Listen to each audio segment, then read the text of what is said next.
এটা এটা তো হচ্ছে না। এটাকে তো একটু ঘুরিয়ে নাও, ঘুরিয়ে নিলেই তো হবে। কাকু, এই ছবিটা দেখো, এটা হচ্ছে আমাদের বাড়ির বাগান। এখানে সব বাচ্চারা খেলা করে। আচ্ছা কাকু, এই বাগানটা কি চিরকাল আমাদেরই থাকবে? লোকে যে বলে দাদুর নাতনি নাকি এসে আমাদের তাড়িয়ে দেবে। তোমরা ভালো করে লেখাপড়া শেখো, আঁকা শেখো।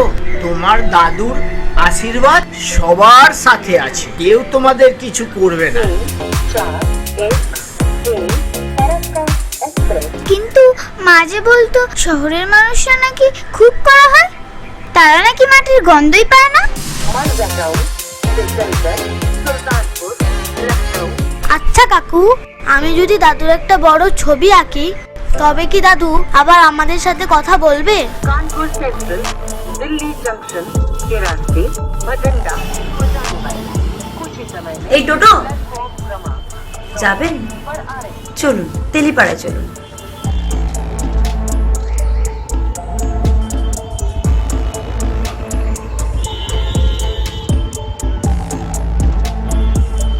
আচ্ছা দাদু, আমাদের বাড়ি থেকে বার করে দিলে আমরা কোথায় থাকবো? রাস্তায়? ব্যাস ব্যাস ব্যাস, এখানেই থামান। আমরা কোথায় পড়াশোনা করব তাহলে?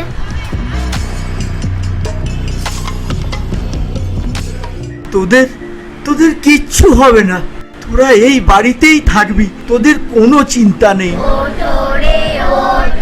চোখের জল মোছো।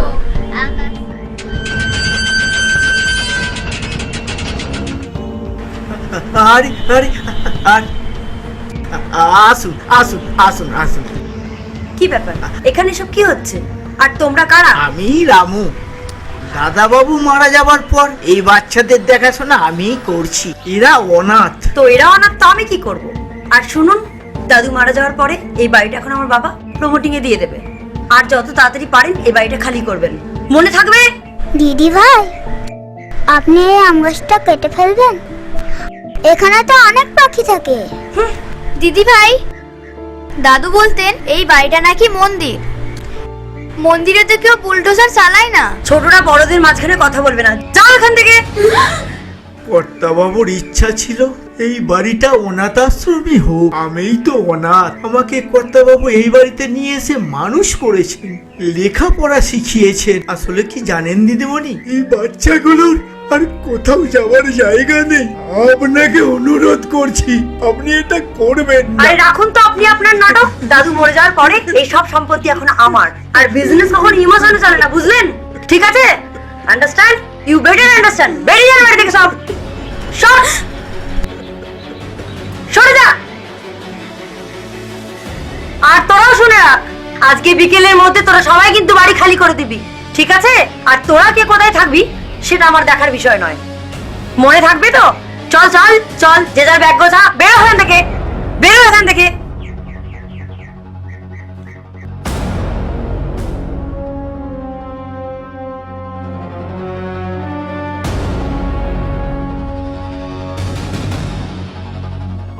দিদি ভাই, আপনি একটু জল খান, আপনি খুব ঘামছেন। দাদু বলতো বাড়িতে কেউ অতিথি এলে আগে জল দিতে হয়। তোমাদের কারো সাহায্য আমার লাগবে না। আমি বাড়ির একটা কাজের জন্য পঞ্চায়েতে যাচ্ছি, আর বাড়ি ফিরে এসে যেন দেখি তোমরা সবাই বাড়ি থেকে বেরিয়ে গেছো, ঠিক আছে?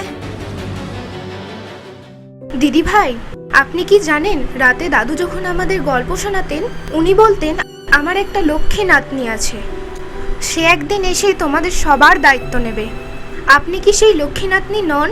না, আমি কারো লক্ষ্মী নাতনি নয়, সর এখান থেকে। দিদি ভাই, টাকা কি মানুষের চেয়েও দামি? এই বাড়ির প্রতিটি ইটে আমাদের নাম লেখা আছে। আপনি কি সেই নামগুলো মুছে ফেলবেন? হ্যাঁ, আমার কাছে টাকাই সবচেয়ে দামি।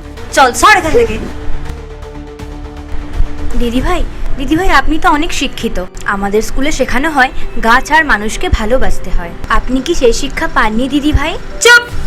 যত বড় মুখ নয় তত বড় কথা। একদম ছোট মুখে বড় বড় কথা বলবে না, ঠিক আছে? দিদি ভাই আমাদের তাড়িয়ে দিও না দিদি ভাই। এসব কথা আমাকে এখন আর বলে লাভ নেই। আমি বাড়ি আসার আগে তোমরা বাড়ি থেকে বেরিয়ে যাও। আজকের একটা হেস্তনেস্ত করেই ছাড়বো আমি। কারা সব উড়ে এসে জুড়ে বসেছে, অসহ্য, বিরক্ত লাগছে আমার। না হলে দাদুর সব সম্পত্তি আমার হাতছাড়া হয়ে যাবে, এটা আমি কিছুতেই হতে দিতে পারবো না। দিদি, দিদি একটু দাঁড়ান দিদি, একটু দাঁড়ান দিদি, আপনার সঙ্গে একটু কথা আছে। দিদি একটু দাঁড়ান। হ্যাঁ বলুন।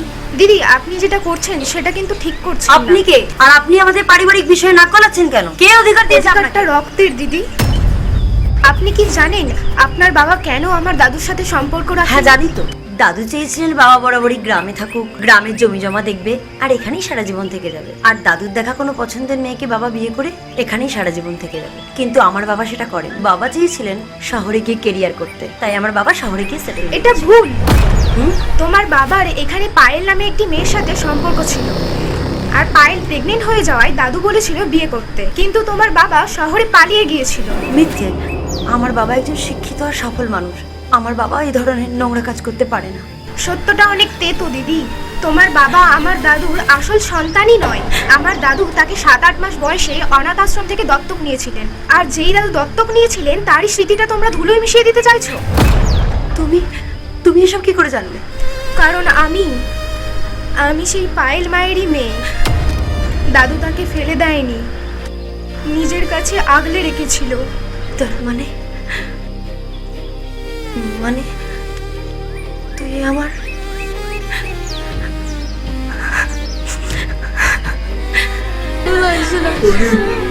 আস্তে আস্তে বেরো, আর কাঁদিস না, সব গুছিয়ে নিয়েছিস তো? আস্তে আস্তে যেতে হবে। আমাদের এখান থেকে বের হতে হবে।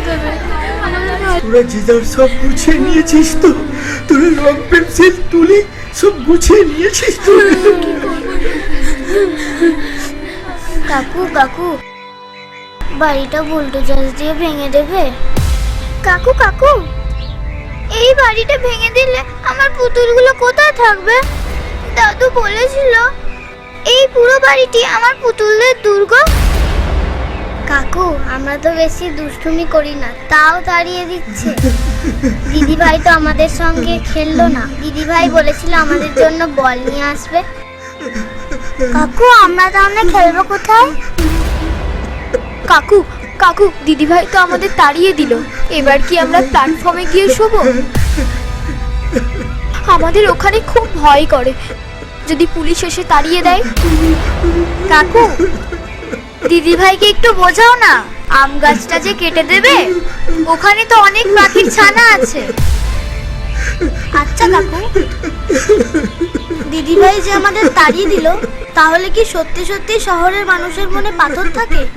না, তোমরা কেউ কোথাও যাবে না। আমি ভুল বুঝে তোমাদেরকে অনেক কথা বলেছি। তোমরা তোমাদের দিদি ভাইকে ক্ষমা করবে না। আজ থেকে এই বাড়ি তোমাদের। তোমরা এই বাড়িতে পড়াশোনা করবে, আঁকা শিখবে, খেলবে, গান শিখবে, সবকিছু করবে। আমি তোমাদের ভুল বুঝে অনেক বকাঝকা করেছি। তোমরা তোমাদের এই দিদিভাইকে ক্ষমা করবে না। আর আজ থেকে তোমরা হচ্ছ আমার এই বাগানের ছোট্ট ছোট্ট ফুল। কেউ তোমাদের কিচ্ছু করবে না। আজ থেকে আমি তোমাদের সাথেই থাকবো, কোথাও যাব না। আমি তোমাদের ছেড়ে কোথাও যাব না।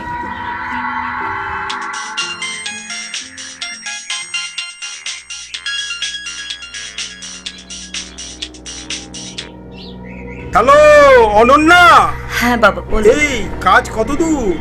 কোটি কোটি টাকার সম্পত্তি সব সই হয়েছে তো? হ্যাঁ, সই হয়ে গেছে। এই বাড়িটা এখন একটা ট্রাস্ট। তুমি কি পায়েল মায়ের কথা ভুলে গেছো বাবা? হ্যাঁ, আর দাদু তো তোমাকে অনাথ আশ্রম থেকে এনেছিল। তুই এসব কি করে জানলি? আর তুমি সেই অনাথদেরই তাড়িয়ে দিতে চাইছো? ছি বাবা, ছি। হ্যাঁ, এসব তুই কি করে জানলি? এইসব কিছু আমি জানতে পেরেছি শ্যামলীর থেকে। শ্যামলী আমার বোন। আজ থেকে এই বাড়ি আমরা দুজনেই চালাবো। তুই বুঝার চেষ্টা কর। তুমি পায়েল মাকে চেনো? পায়েল মায়ের মেয়ে হচ্ছে শ্যামলী। আজ থেকে এই বাড়ি আমরা দুজনে মিলে চালাবো, কি তাই তো? শোন তুই মা শোন। তুমি চেয়েছিলে না আমাদের সবাইকে আলাদা করে দিতে? আমরা কেউ আলাদা হব না। আরে এরকম করে না। আমরা সবাই এখানেই থাকবো, এই অনাথদের সাথেই থাকবো। তুই বোঝার চেষ্টা কর। আমি আর বাড়ি ফিরবো না বাবা। তুই বোঝার চেষ্টা কর। আমি বাড়ি ফিরবো না বাড়ি। আমি এখানেই থাকবো এদের সাথে। এদেরকে ছেড়ে কোথাও যাব না আমি। এদেরকে নিয়ে এখানেই থেকে যাব। ওদের পড়াশোনা সবকিছুর দায়িত্ব এবার আমি নেব। আমরা সবাই এখানেই থাকবো শান্তিতে। আমি আর শহরে ফিরবো না, এই গ্রামেই থেকে যাব। আমি যাব না, আমি থেকে যাবো এখানে।